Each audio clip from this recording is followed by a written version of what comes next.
Oh boy, oh boy, oh boy. Oh boy, oh boy, oh boy, oh boy. Oh boy. Dear diary full of shit. Just play along me, myself, and I, and no one else. Yo, you home so legit. It's like 3 o'clock in the morning. I'm sitting in my lounge chair in my second living room because this house has 2 living rooms and vaulted ceilings. I've shouted that out before. I did a house tour way back when. I've since deleted it when it was empty a bit. And then I was going to do another one when I had it all done up, and of course don't really have it done up how I want.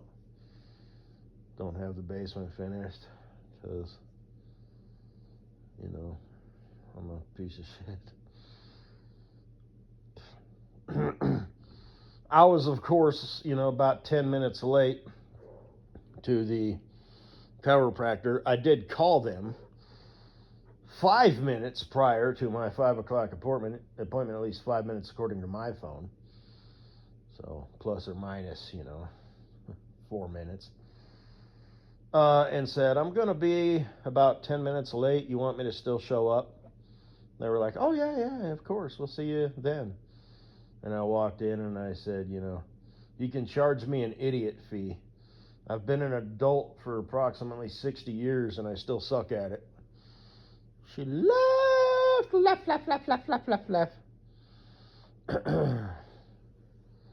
Pretty sure she wanted to have sex with me. I was firing off zingers anyway. They're, they took x-rays and stuff. I go back tomorrow. This was just like an initial thing. They didn't adjust me yet. I guess they're going to do that tomorrow. So it's like, well, you better. This walking around like a cripple thing is getting old quick. This is like day 4 tomorrow. Today was day 3, so tomorrow will be day 4. I mean, I have to roll out of bed. Like if I had me a honeyboo in my life, I'd be like, okay, push me.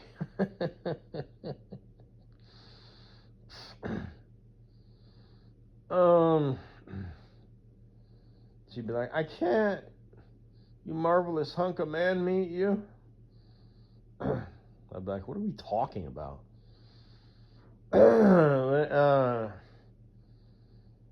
But apparently my lower back is too straight. And I said, does that make me taller? And she said, actually, it might make you shorter. And I said, oh, that's all right. I don't remember exactly what I said, but something like, my good looks and personality will make up for that. There was this dog. I forget its name, but she walked in. She's all, oh yeah, this is, Arf Arf the dog. I just said, yeah, I figured if I didn't move, it wouldn't see me.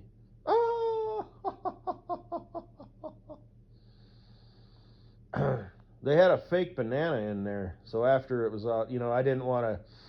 I waited because I am very, very smart.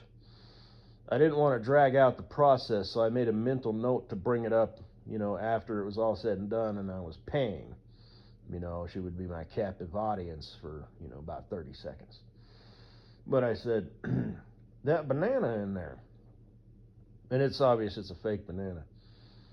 I said, again, I'm paraphrasing, I don't remember exactly what I said, but I said, is that for the dog? And she's all like, well, yeah, sometimes it's for the dog, and sometimes we use it as a reference, for the spinal curvature. And I'm all, oh, the utmost professionalism. This here is your spine. This bologna sandwich represents your pelvis. And see, it's supposed to be a line. Ah! And then I said, I thought maybe it was a disguised in plain sight self-defense bludgeoning object for irrational or patients with an irrational fear of chiropractors. Ah! Oh my God, it was a riot. I was on fire. And the counter, it looked like a hardwood floor. So I'm all, In your spare time, do you guys do like tabletop bowling, competitions? It seemed genuine too. I'm pretty sure she wanted to have my baby. Yeah, just a day in the life. And of course, I have my, you know, what, monotone, mono facial expression. Okay, well, see you tomorrow, sort of a thing. So, oh shit. I'll walk in tomorrow, she'll probably be like, hi! Probably, but, and I'll be like, what's up? Steve McQueen here for my back appointment. But or Dean Martin, or one of them old dudes from the black and white. One of them old dudes from the days of black and white who they considered. Well, that was another thing. There was a People magazine that when I first went to my other chiropractor, which I think fucked all this shit up. Because you take care of your body, it'll take care of you, and I stopped going to the chiropractor, monthly. And I'll skip the details, but there was a dude, and it said, world's sexiest man. And I said, I'm not gay, but this guy doesn't seem like the world's sexiest man to me. He just seems like an average schmuck. She laughed. She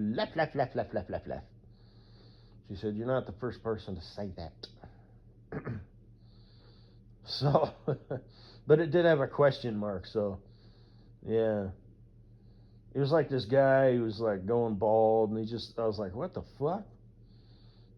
But, anyway.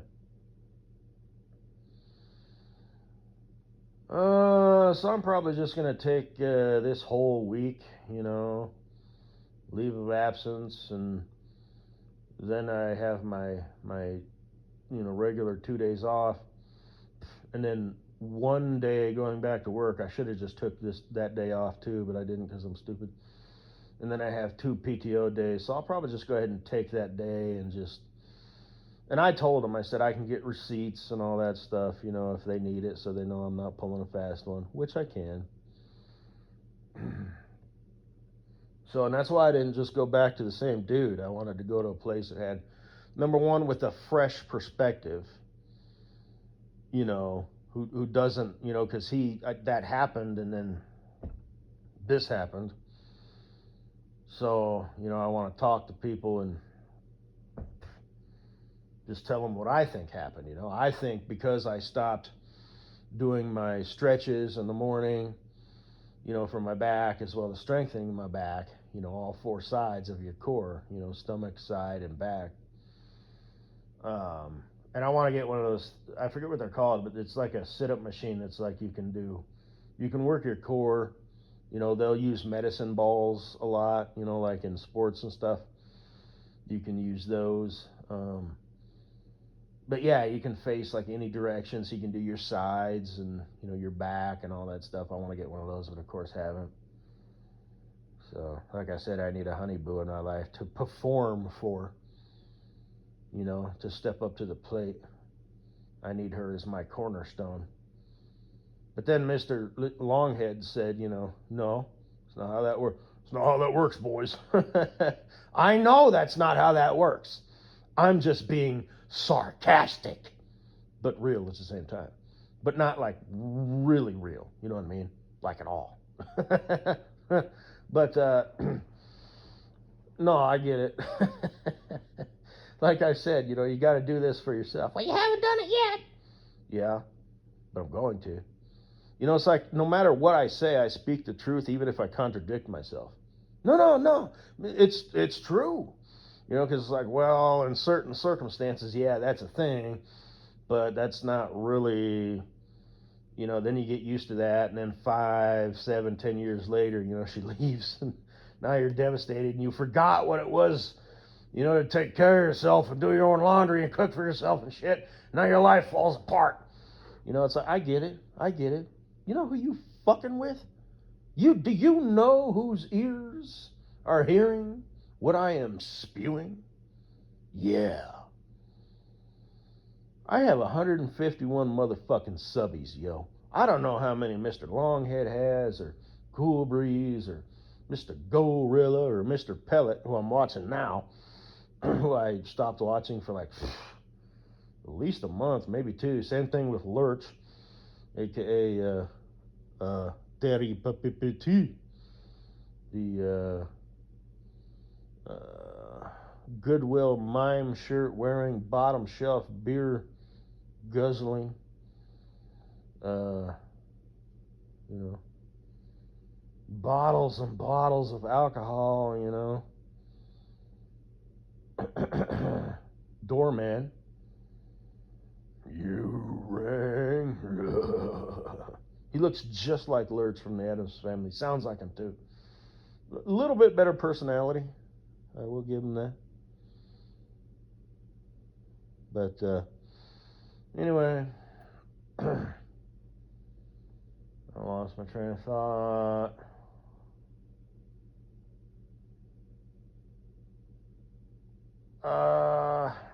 So, you know, if you take care of your body, it'll take care of you. You got to spend energy to have energy. You know, just all these things that aren't necessarily cut and dry. That's the thing about phrases and stuff. They're not one size fits all, and they don't apply to everybody. Some people need to just ignore that shit. You know, like I said, you know, Mr. Longhead, Jay Waller, you know, you need to know your limits, you know. Jay Waller makes, you know, a new business partner. Now he sells, you know, Bell helicopters to millionaires because he met a guy on the way home, you know, on a nightcap, you know, from a 1%er, you know, hoorah booah, you know, where the men who run the world meeting, you know, and he can't just go home to the, you know, he has to stop and get him a nightcap, you know, and get a couple drinks in him and talk to people. You know, that's his routine. That ain't my routine, but that's his routine, you know, for example. And oh, by the way, now I, you know, sell helicopters. You know, that's Jay Waller. That is not me, by a long shot. And that's not the guy who has the millionaire mindset, who thinks he's Jay Waller, but isn't. So know your role, know what you're working with, stay in your lane. You know, that way you're productive, you know. People will take you serious. Under promise, over deliver, you know, and there's people out there who are like, well, it's not the millionaire mindset. You're not a millionaire and you don't have the millionaire mindset. You're a 100,000-aire with a 250,000-aire mindset. Baby steps, dog. Figure it out. But that's just me, so that way you don't get blasted, you know, oh, that's cute, this small fry, you know, and you get shoved out to the side. You think you're going to get a second chance? You know, oh, here he is again. Hey, fellas, you know, it's the 100,000-aire with the millionaire mindset. Yeah. Who's the broad? What the fuck happened there? Was she like a preemie or something? Her mom was on drugs and drinking during the whole damn pregnancy, wasn't she? Wow, you really done her up, didn't you? You sleazeball. We won't talk shit about her because, you know, she's just, you know, looking to, you know, sucking like a leech. You know, she's a broad. We get that. She's doing what she needs to do. You know, you cheesy ass motherfucker. Yeah, we don't want nothing to do with you. And your brain, you know, your scheming and your ideas. Yeah, go away. Yeah, fuck off. The big boys have shit to say. Good luck with your, you know, life. You know, I wish you the best. Mario, Guido, hey, yo. You just ain't got nothing, you know, you open up a couple of car washes, you know, hey, you go, you know. Get you know, do the stock market thing, you know. Open a couple CDs, you know. Couple bank accounts, you know, that way there's no surprises, you know, hey, oh, you know, you run into a situation with your car wash there, you know, hey, you got some funds to handle that, you wouldn't want to stress out your little princess there, you know, hey, guy like you know, you always got to be in control of things, you know, hey, you just, ain't no place for you here. But anyway, just generally speaking, Mrs. Butthead. Her schmoozer. Schmoozer boy.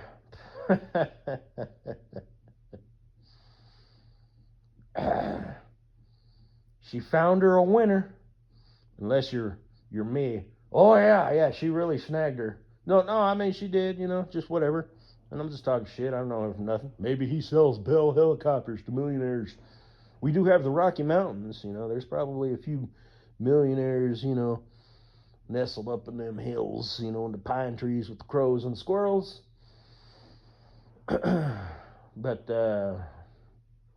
anyway,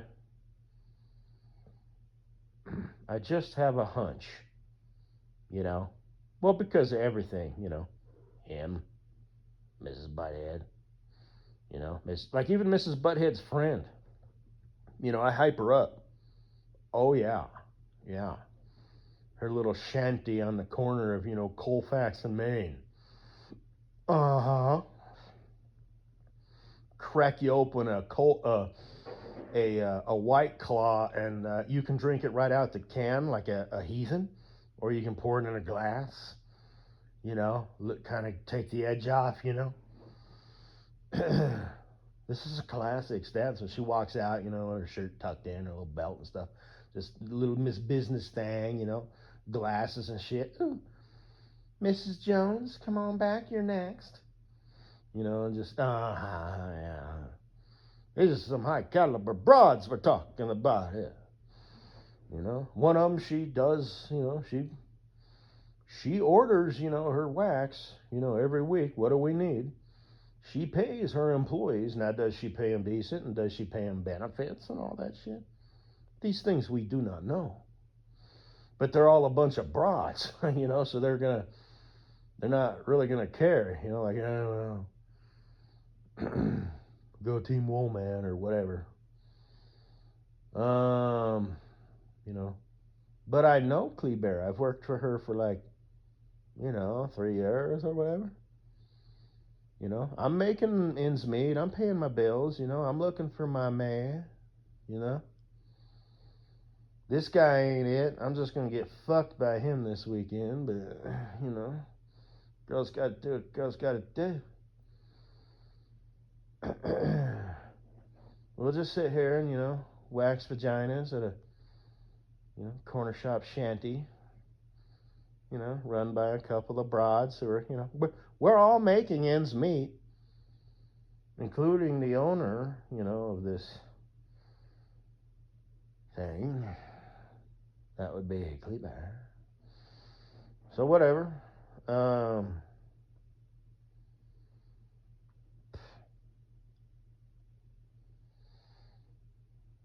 But I'm watching this Mr. Pellet. But oh, by the way, dogs. I knew it was a nice dog, but it was sniffing my shoes. Because I pee on my shoes.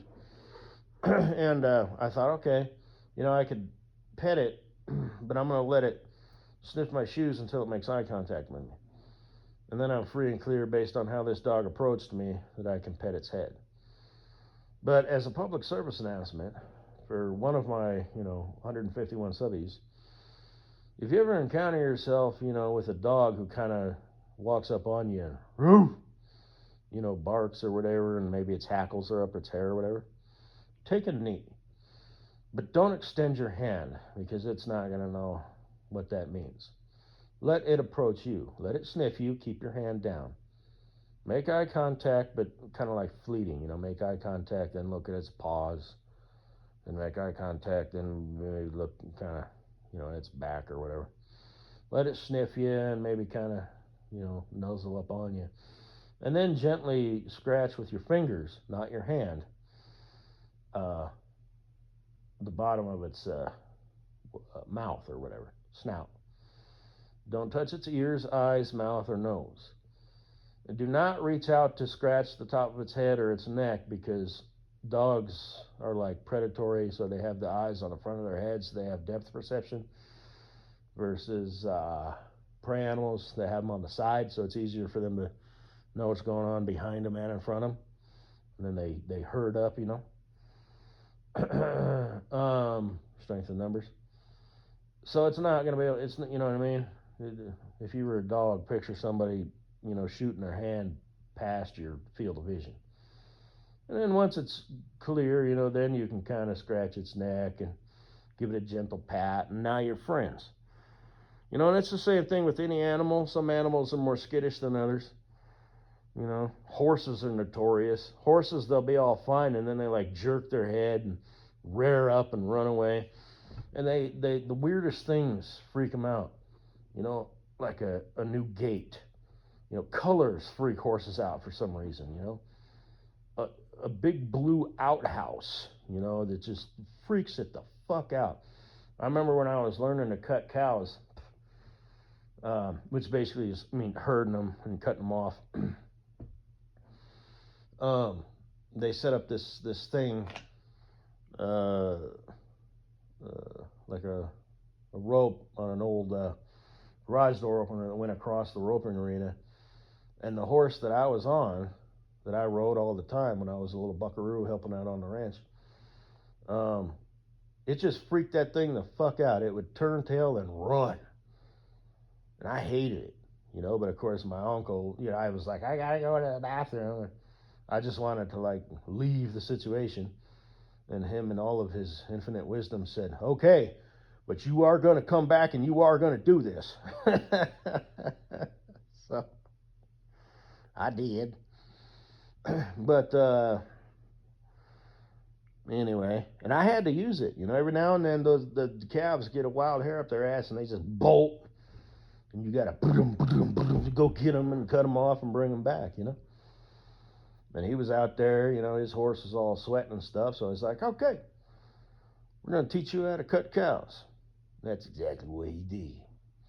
So I could cut cows fine. Like I said, I was learning to rope on the ground, and I could kind of, I'd be like practicing. I'd throw it like at a weed or whatever.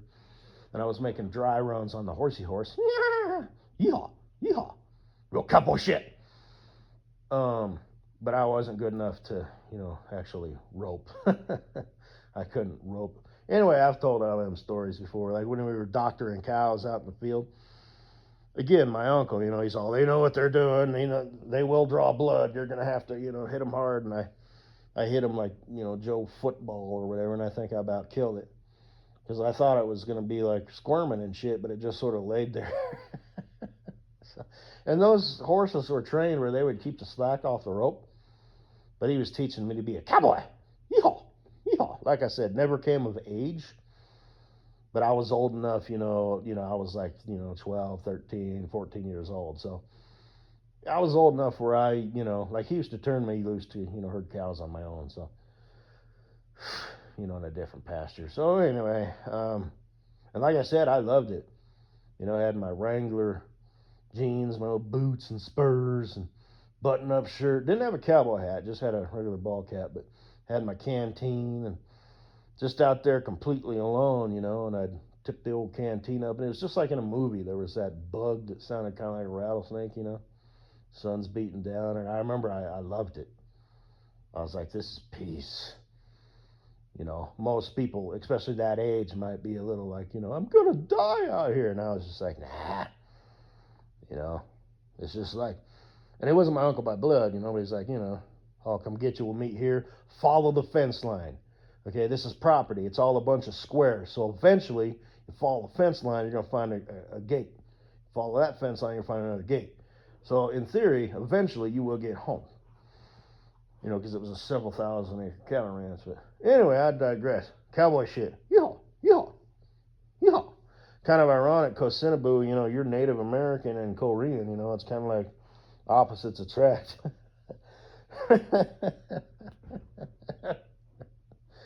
I was a real cowboy for like 3 summers, every vacation from school I went out there. Yeehaw, yeehaw. Because, you're Korean and whoa, whoa, whoa, whoa, whoa, whoa, whoa. I'm Scottish and yeehaw, yeehaw, yeehaw. But actually I'm Scottish and Denmarkish, whatever that means. But who the fuck is Denmark? What'd they do during the war? Who the fuck are you?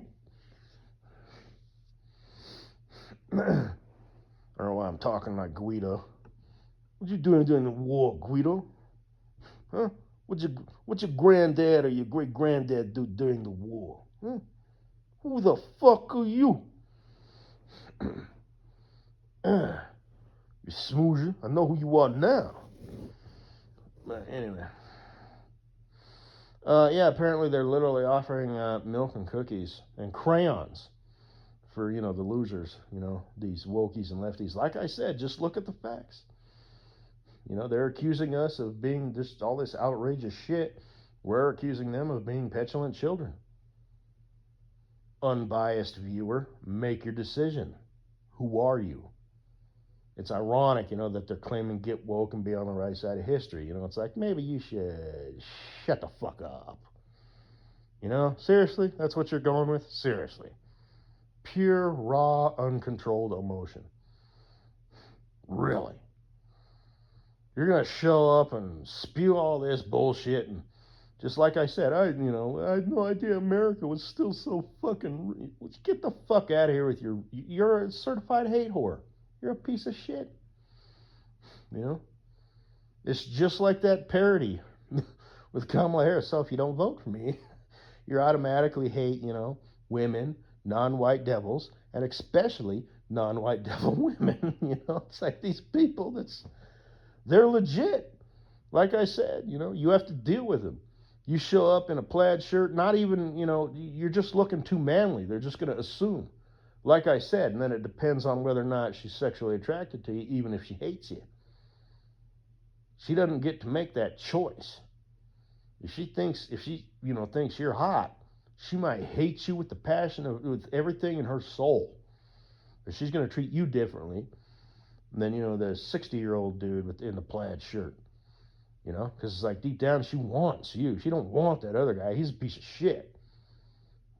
But she's going to think you're a bigger piece of shit because she's got other emotions going on. Because she secretly, deep down, wants to fuck you. Or at least get fucked by you. Because she's a bitch. I mean, a broad. So,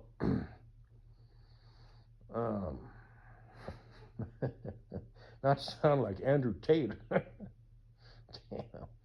I disagree with like 80% of what that guy says. No, shut up, man. No, you stay in the house on chains, naked, I come home and all right. That's a bit extreme. But, anyway. So, man, this turned into some shit here. Half an hour. I'm going to call it quits here, man. It's like 3 o'clock in the morning. I'm sad and alone. I'm pissed off. I hate everything.